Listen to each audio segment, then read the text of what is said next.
हा कायदा इथं आणलाय, मंत्री सिरियस नाहीये, आपापसात सगळे गप्पा मारतायत, मस्तपैकी सभागृह चालू आहे. सरकारला त्याचं काही देणं घेणं नाही, कारण सरकार एका मस्तीमध्ये आहे. एखादा सदस्य इथं येतो, कोणावर तरी आरोप करतो आणि आपण वरून आदेश देऊन टाकतो.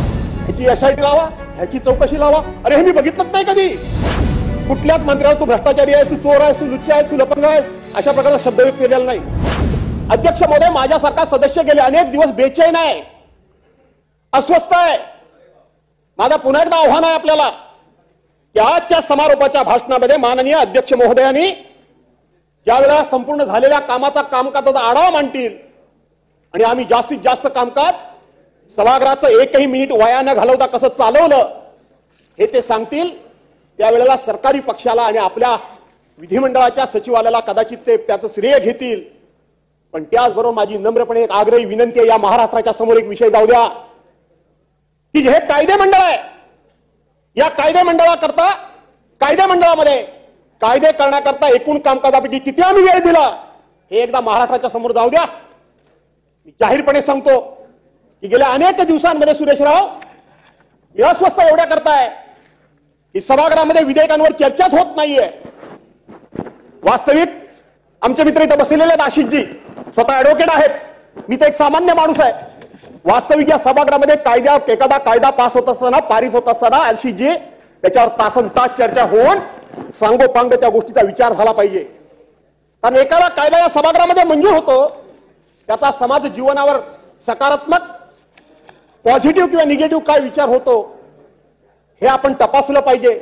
आणि एकदा का कायदा झाल्यानंतर त्या कायद्याची अंमलबजावणी करण्याचे अधिकार लोकप्रतिनिधीला असतात, तर ते कायद्याची अंमलबजावणी करण्याचे अधिकार हे सरकारी यंत्रणेला असतात.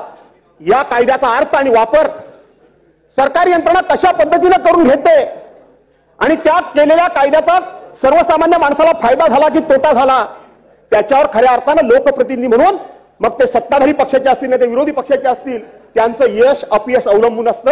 कारण राबवणारी यंत्रणा सरकारी यंत्रणा असते, त्या सरकारी यंत्रणेचं जनतेला उत्तरदायित्व नसतं, तर ते उत्तरदायित्व आपण असतो.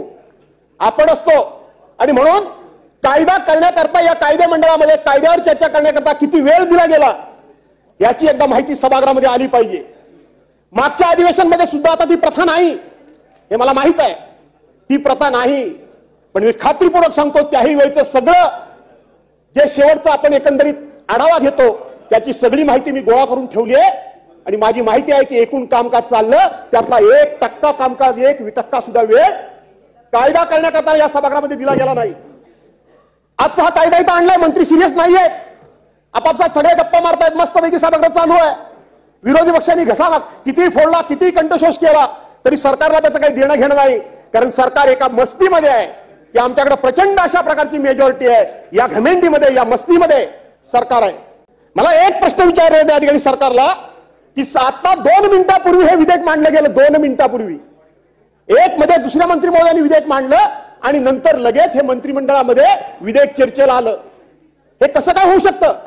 याचा ऑर्डिनन्स पूर्वी मांडलं होतं का? आम्हाला ऑर्डिनन्स दिला होता का? ऑर्डिनन्स दिला गेलेला नव्हता. याचं कुठेही अध्यादेश निघालेला नव्हता. आज शेवटचा दिवस आहे.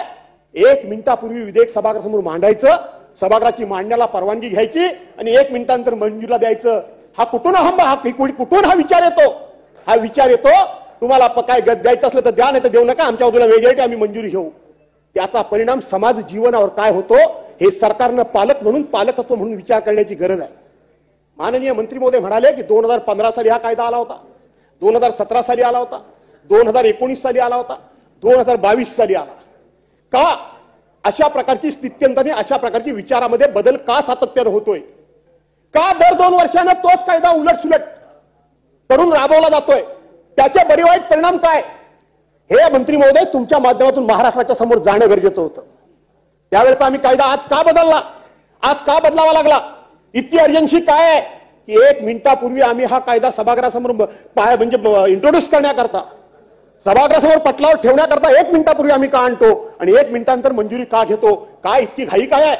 अर्जन्सी काय आहे? महाराष्ट्रामध्ये निवडणुका स्थानिक स्वराज्य संस्थेच्या लागल्यात. उद्या आचारसंहिता ताबडतोब लागेल. आजच्या आज आम्हाला कायदा पारित केला नाही तर त्याच्यामध्ये संभाव्य खूप मोठ्या अडचणी होतील. काय अडचणी काय? उद्याच्या लोकसभेच्या निवडणुकांबरोबर या महानगरपालिका, नगरपालिकांच्या निवडणुका होणार आहेत का? आणि म्हणून आम्हाला घाई आहे. हे आम्हाला कळलं पाहिजे, हे आम्हाला सांगितलं पाहिजे. आता नामदार मनोहर जोशी सर स्वर्गवासी झाले. त्यांनी मेरीन काउन्सिल एक संकल्पना आणली.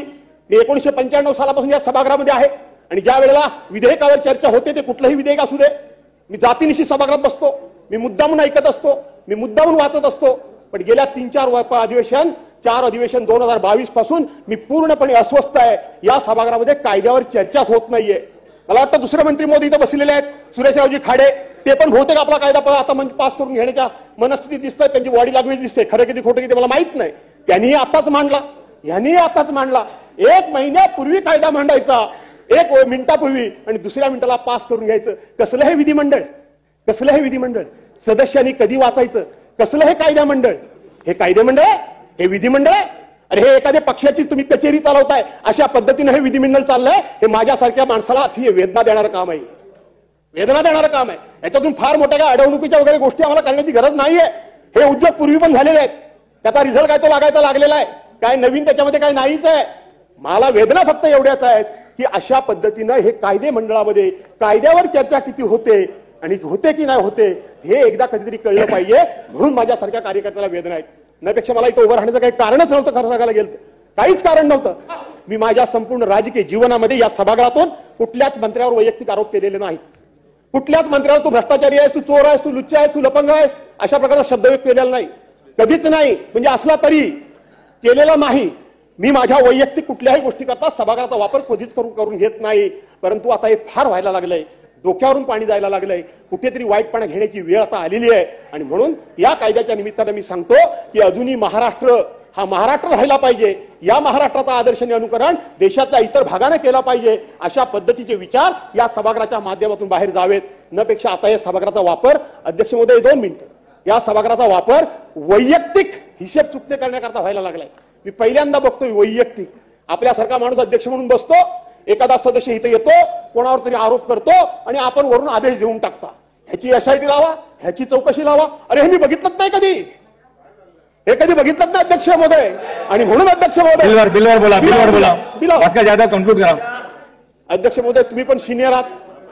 बिलावर बोलत असताना अनेक विषय बोलले जातात. मी विधिमंडळाच्या कामकाजासंदर्भात बोललो. आज शेवटचा दिवस आहे. हो, गोड करावा जाधव साहेब, आज शेवटचा दिवस, गोड करावा, गोड करावा. शेवटचा दिवस हा गोड करावा, दिन गोड करावा.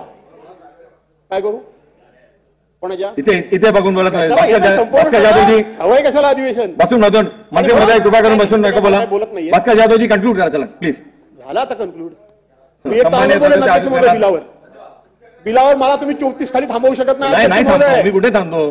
मी तुम्हाला रिक्वेस्ट करतो 34 खाली तेही थांबवता येणार नाही तुम्हाला. आणि म्हणून अध्यक्ष महोदय मुद्दा एवढाच आहे, विधेयक फार मोठं नाहीये, पण या विधेयकाच्या माध्यमातून विधिमंडळाच्या कामकाजाकडून काय अपेक्षा आहेत महाराष्ट्राच्या हे मी मांडण्याचा प्रयत्न केला. वाईट वाटायचं काही कारण नाही. परंतु सभागृहाला अकॅडमिक डिस्कशन आवडतच नाहीये. अकॅडमिक डिस्कशन नको. एकमेकाचे हेवे देवे काढले, एकमेकाचा सूड उगवला, सरकारी यंत्रणा त्याच्या विरोधात कशी वापरली. अरे काय चाललंय काय या महाराष्ट्रामध्ये? आणि म्हणून अकॅडमिक डिस्कशनच्या संधीच मिळत नाही. आणि म्हणून या विधेयकाच्या माध्यमातून मी सांगितलं. आणि म्हणून मंत्री महोदय आम्ही काय तुम्हाला हे विधेयक मागे घ्या वगैरे सांगणार नाही. त्यात काय नवीन काय नाहीच आहे. 2015, 2017, 2019, 2022 तुम्हीच सांगितलं. त्याच्यामध्ये 2024 फक्त 1 मिनिटापूर्वी हे इंट्रोड्यूस करायचं आणि 1 मिनिटामध्ये त्याला मंजुरी घ्यायची. एवढी अर्जन्सी काय, घाई काय, त्याच्यातून मागचे अनुभव काय, हे जर सांगितलं असतं तर अधिक बरं झालं असतं. परंतु मी एवढंच सांगतो की लोकप्रतिनिधींचे हक्क दिवसागणिक कमी करू नका. लोकप्रतिनिधींचे हक्क दिवसागणिक जेवढे कमी कराल तेवढी लोकशाही अडचणीत येईल, तेवढं प्रशासन मुजोर होईल. ते होऊ देऊ नका एवढी विनंती करतो. आणि या ठिकाणी काय विरोध करायला मी सुरुवातीला बोललो, पण विरोध करून काय फायदा नाही आणि पाठिंबा देऊन काय पाठिंब्याची काही गरज नाही. कारण विरोध करायचा असता तर 1 मिनिटापूर्वी आला असतं, कशाला 1 मिनिट मंजूर झालं असतं कसं. पण भविष्यामध्ये हे कायदे मंडळ आहे, इथं कायदे करण्याकरता म्हणून जास्तीत जास्त वेळ दिला जावा अशी अपेक्षा व्यक्त करून थांबतो. धन्यवाद. जय महाराष्ट्र. सन्मान्य सदस्य